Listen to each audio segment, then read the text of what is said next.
Oh no. Oh no. So today we're holding our fuzz therapy event that we do at the end of every semester. We have 4 Paws for Ability and Xenia come bring their small puppies out for everyone to play with and then just de-stress during finals week. I love that dog. I have a dog waiting for me at home.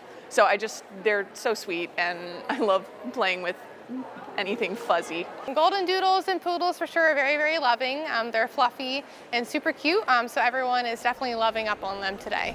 My puppy was named Noodle, and she was very, very playful, but she was really great. She had very, very soft ears, so I definitely enjoyed hanging out with her for a little bit. So all the students that are coming today will get like 3 to 5-ish minutes with each dog, and then we'll just rotate the line. You can always go back in line if you want to pet the dogs even more. The puppies here today, it's super great for them to be handled by a variety of different people and just be held by people in general. It's a great way for them just to get used to that sensation of being touched and held. That way when they go out in public and they're actually walking around, they're comfortable with people petting them.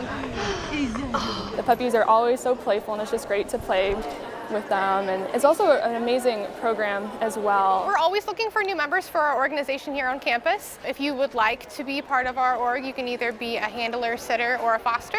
You can find our application on OrgSync. It's super easy to fill out. Just click on our membership form, and then instructions are on there as well. And I just love that they do this here. It's cute and it's stress-free and it's a nice way to make you feel good during the tired feeling you get during finals week.